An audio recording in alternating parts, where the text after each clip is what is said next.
বান্ডি মেলা মাছ। তো এখানে দেখেন মাছগুলো কীভাবে ভাজা হচ্ছে। মাছগুলো বেশি পটপটা করে ভাজা হবে, কারণ মাছগুলো বেশি পটপটা ভাজা না হলে ভালো লাগবে না খেতে, তাই আর কি বেশি পটপটা ভাজা হচ্ছে। একবারে একদম ন্যাচারাল পদ্ধতিতে মাছ ভাজা, একদম অর্গানিক বলতে কোনো কিছু মশলাপাতি কোনো কিছু দেওয়া হচ্ছে না, মানে একবারে সিম্পলভাবে মাছ ভাজা হচ্ছে। মাছ ভাজাটা হবে, মাছ ভাজার পরে আসলে হবে কি জানেন, একদম পাতলা ঝোল, একবারে লিগেল পাতলা ঝোল হবে, একবারে সজনার ডাঁটা দিয়ে একবারে পাতলা ঝোল বাগুন দিয়ে। এই গরমে পাতলা ঝোল যারা খাননি তারা আসলে একদম বোকা স্বর্গে বাস করতেছেন, একদিন খেয়ে দেখতে পারেন।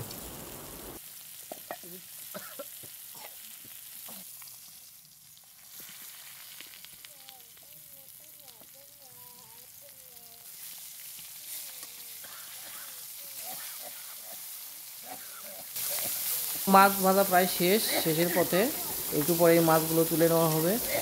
তুলে নেওয়ার পরে এইদিকে চুলায় রান্না, তো চুলা রান্নার আসলে স্বাদটাই আলাদা। এই পাশে দেখতে পাচ্ছেন আমার বাবা কাশি দিচ্ছে, মাছ ভাজার আসলে একটা ঘ্রাণ বের হয়েছে, এত ঘ্রাণ চারপাশে থাকা খুব কঠিন হয়ে গেছে। তবে মাছটা ভাজা হচ্ছে মানে খাঁটি সরিষার তেল দিয়ে, ভাজা। দেখেন মাছটা কি সুন্দর লাল লাল হয়ে গেছে।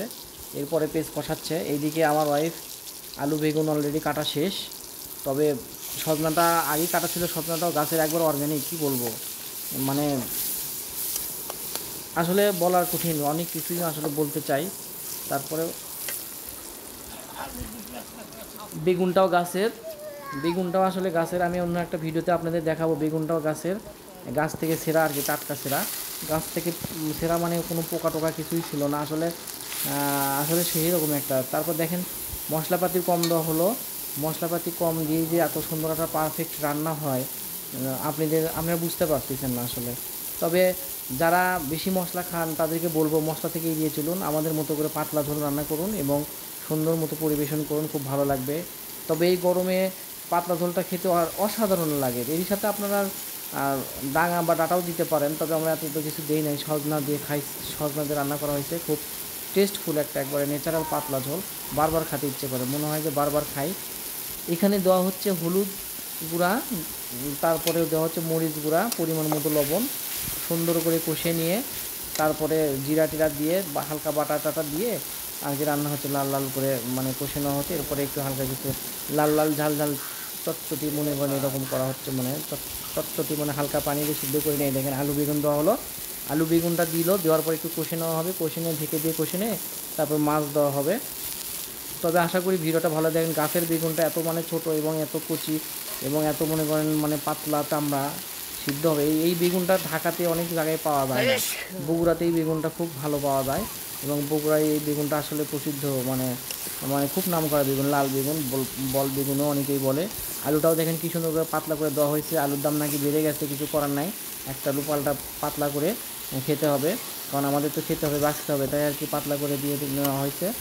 একটা আলু দিয়েই আর কি বেশি দরকার। তবে পাতলা ঝোল তো খুব টেস্টফুল একটা ঝোল, আসলে অসাধারণ। যদি আপনারা এরকম ভিডিও আরও দেখতে চান আমি ভিডিও দিতে পারবো ইনশাআল্লাহ। আপনাদের সহযোগিতা ছাড়া ভিডিও দেওয়া সম্ভব না। আমার মনে অনেক কিছু আশা আছে, যাই হোক এখন আমি প্রকাশ করব না, যদি আল্লাহ তাআলা গেইন করতে পারা তৌফিক দেয়। এক সময় দেখতে পাবেন, দেখেন সজনা দেওয়া হয়েছে, সজনা দিয়ে ঢেকে দেওয়া হবে, একটু পরে মাছ দেওয়া হবে। মাছ দিলেই মনে করেন রান্না প্রায় শেষ। পাতলা টাতলা পানি টানি দিয়ে দেখেন পানি বেশি করে দেওয়া হয়েছে, সজনা দেখা যাচ্ছে, সজনা ডাঁটা দেখা যাচ্ছে, সজনা ডাঁটা সিদ্ধ হয় খুব ভালো গাছের সজনা। তো এরপরে একটু পরে মাছ দেওয়া হবে, মাছ দিলেই রান্না প্রায় শেষ। গরম ভাত, পাতলা ঝোল, আসলে কম্বিনেশনটা অসাধারণ, অসাম একটা কম্বিনেশন, মানে কি বলবো আসলে।